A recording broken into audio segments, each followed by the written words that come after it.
Press वार्ता कर रहे हैं, इसका क्या मुख्य उद्देश्य, अपना परिचय देते हुए बताइए। Thank you. Hello friends, myself Dr. Sajid Ansari, cardiologist from Mrs. Heart Care Center, teddy पुलिया, लखनऊ। दोस्तों, हर साल की तरह इस साल भी हम विश्व हृदय दिवस को मना रहे हैं। इसका उद्देश्य क्या है? बहुत पहले, maybe around 50-60 year back, world hypertension league की स्थापना की गई, that contribute to around 85 country, और पहले 14 मई को मनाया जाता था, लेकिन सब्सिक्वेंटली ये डेट चेंज किया गया, रीमॉडिफाई किया गया और 17 मई को मनाया जाने लगा। इस साल का जो थीम है, हिस्ट्री एंड सिग्निफिकेंस, और बड़ी अच्छी बात है, इसको जानना जरूरी है। बीपी में हिस्ट्री का क्या मतलब है? वो हिस्ट्री नहीं जो हम हिस्ट्री ज्योग्राफी पढ़ते हैं। हम मरीज के बारे में जानें। जब मरीज हमारे यहाँ आए तो हम उसकी हिस्ट्री लें, उसकी दैनिक दिनचर्या को पूछें, उसके परिवार में क्या समस्या है, उसका सोशल स्टेटस कैसा है, उसका मेंटल स्टेटस कैसा है, उसका स्ट्रेस लेवल कैसा है। तो उसकी हिस्ट्री को देखते हुए और उसके प्रिवेंटिव स्ट्रेटजी को प्लान करना ये अति आवश्यक है। इसलिए इस बार का थीम रखा गया है हिस्ट्री एंड सिग्निफिकेंस। अब बात ये आती है ब्लड प्रेशर के बारे में। बहुत सारे मिथ्स हैं कि क्या नॉर्मल बीपी है, कैसे देखा जाए। तो एक तो जो कन्वेंशनली जब हम लोग के चैम्बर में होता है तो हम मरकरी मैनोमीटर से बीपी देखते हैं। उसके तरीके हैं कि पेशेंट रेस्टिंग कंडीशन में होना चाहिए, वो सोफे पे या कुर्सी पे रेस्ट करते हुए बैठे, पैर क्रॉस ना होने चाहिए, पैर ज़मीन को टच करते रहना चाहिए, कफ साइज जो प्रॉपर होनी चाहिए, जो हार्ट के लेवल पे होनी चाहिए, पेशेंट रिलैक्स होना चाहिए, उसका ब्लैडर बाउल एम्प्टी होना चाहिए, स्ट्रेसफुल कंडीशन में नहीं होना चाहिए। ये सारे प्रिकॉशन हैं जो डॉक्टर को लेना चाहिए कि हमारा मरीज़ किस तरह बैठा हुआ है। इम्पॉर्टेंट ये है कि जब ये देखा गया है कि मरीज़ कई बार हमारे क्लिनिक पे आता है और कहता है डॉक्टर साहब हमें उनसे झगड़ा हुआ, हमसे परेशानी हुई, टेंशन और बीपी बढ़ गया, तो एक डॉक्टर के लिए एक अच्छा साधन है। लेकिन उसको समझाना है कि जब हम कुछ सोचते हैं, करते हैं, झगड़ा करते हैं, फाइट एंड फाइट करते हैं, तो उस वक्त बीपी बढ़ता है और बीपी का बढ़ना ही नॉर्मल है। जब ब्लड प्रेशर को डायग्नोज करना है तो ज़रूरत ये है कि उस वक्त रेस्टिंग, काम एंड कूल कंडीशन में रहें और उस वक्त देखा जाए। और एक बीपी के रीडिंग पे कभी रियलाइज नहीं करना है, सब्सिक्वेंटली 3 रीडिंग को देखना है, सुबह देखना है, शाम को देखना है, उसका एवरेज लेके डिसाइड करना है। ये तो डायग्नोसिस का पार्ट है। लेकिन जो स्टेब्लिश है उसको ऐसे एक्सपेरिमेंट नहीं करना, उसको तो दवा करनी है।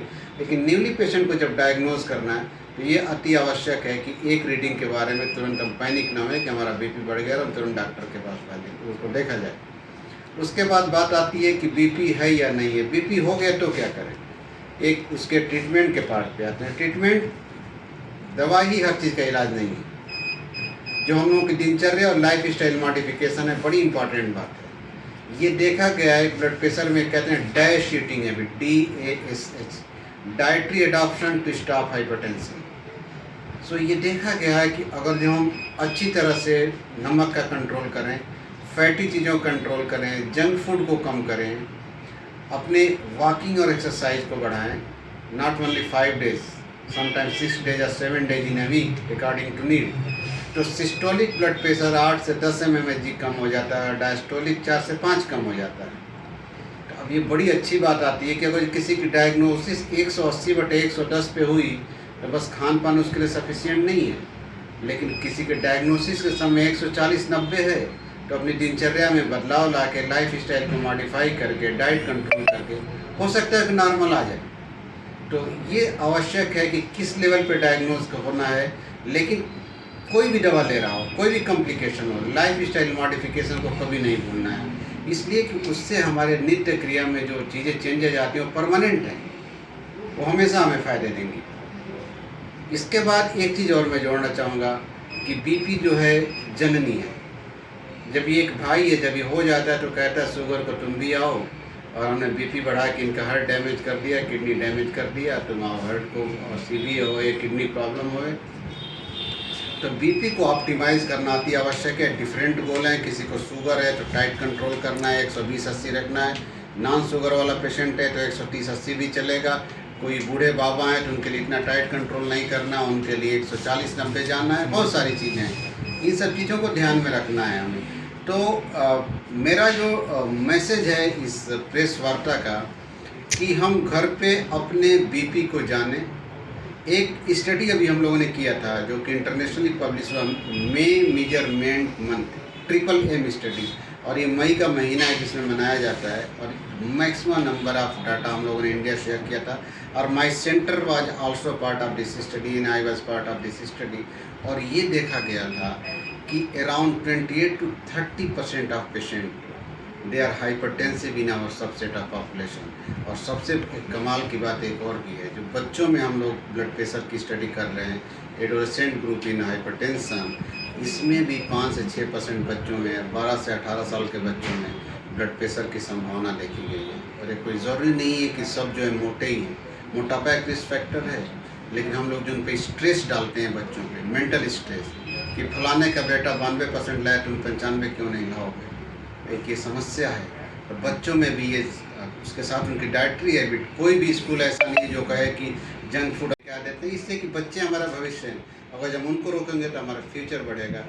तो इन बातों के साथ हम प्रिवेंटिव पार्ट पे बात कर रहे हैं, हम इसमें नहीं जा रहे हैं कि हार्ट की प्रॉब्लम को कैसे मैनेज किया जाए, किडनी को कैसे मैनेज किया जाए। हम चाह रहे हैं कि ए पी से शुरू हुए बात सी डी और जेड तक क्यों पहुँचे।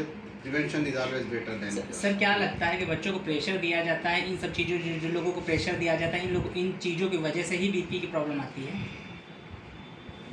बड़ा अच्छा सवाल है। देखिए, जब हम मेडिकल साइंस में किसी चीज़ की डायग्नोसिस बनाते हैं ना, तो एक चीज़ को लेकर डायग्नोसिस नहीं बनाती। जब हमारे सामने सपोज दैट आज आप ही मरीज हैं, हमारे सामने आप आए, तो हम आपसे कुछ सवाल पूछेंगे, ठीक, पहले आप अपनी बात बताएंगे, फिर हम लीडिंग क्वेश्चन कहते हैं, इसको क्या कहते हैं कि सब्जेक्टिव सिम्टम कहते हैं, फिर हम आपको एग्जामिन करेंगे, फिर हम आपकी जांच करेंगे। तो जब रिस्क फैक्टर की बात करते हैं तो ब्लड प्रेशर के लिए लाइफ स्टाइल मॉडिफिकेशन में stress is a factor, obesity is one factor, वजन का बढ़ना एक फैक्टर, नित्य प्राणायाम योगा न करना एक फैक्टर, स्मोकिंग, बच्चों में देखे होंगे चौराहे पे कैसे बच्चे स्मोक कर रहे होते हैं, एक फैक्टर है। तो mental stress is definitely one factor जिसको कम किया जा सकता है। इसीलिए ना एक और शब्द मैं कहना चाहूँगा, जब रिस्क फैक्टर कहते हैं तो दो तरीके के गिना जाता है, एक मॉडिफाइबल जिसको हम बदल सकते हैं अपनी दिनचर्या से, और एक नॉन मॉडिफाइबल जिसको ऊपर वाले ने हमें दे ही दिया, उसमें क्या करेंगे, कुछ नहीं। हमारे गुरुदेव कहा करते थे कि सपोज दैट हम बिल्कुल ब्रह्मचारी हो गए, सारे रिस्क फैक्टर को हटा दिए, तो क्या हम अमृत तो पा लेंगे? नहीं पाएंगे। तो कम से कम जिसको बदल सकते हैं अपनी दिनचर्या में, उसको बदला जाए। स्ट्रेस एक फैक्टर। लोगों को जागरूक करने के लिए क्या कोई बता रहे हैं, आज सवेरे हम गए थे लोहिया पार्क में, जिसके कहेंगे क्लिप भी तो वीडियो भी मैं शेयर करूंगा आप लोगों से, कि वहाँ पे हम लोगों ने डिफरेंट जो एथलीट्स के ग्रुप हैं जो रियली एम्बेसडर हैं हमारे, हमने उनको बुलाया था, उनको सम्मानित भी किया था। जो हमारी इंडियन सोसाइटी ऑफ हाइपरटेंशन संस्था है, उसका मैं इस साल के कॉन्फ्रेंस का ऑर्गेनाइजिंग सेक्रेटरी हूँ, मैं ही करा रहा हूँ सितंबर में 9 से 11 के बीच। तो अगर ये कॉन्फ्रेंस करा रहे हैं तो उसका अवेयरनेस के लिए उसको बुलाया था। बात यह कि सपोज दैट हमने 200 लोगों को बुलाया था, we deal them as a brand ambassador, कि आप औरों को प्रेरित करें। तो डिफरेंट वॉकर्स ग्रुप थे, डिफरेंट सोशल एक्टिविस्ट थे, उसमें सबको बुलाया था और उनको प्रेरित किया। कब से चला रहे हैं आप ये अभियान, कब से चला रहे हैं? अभियान तो चल रहा है बहुत पहले से। आज उस डे पे उनको सम्मानित किया गया, उनको सम्मानित किया। ठीक।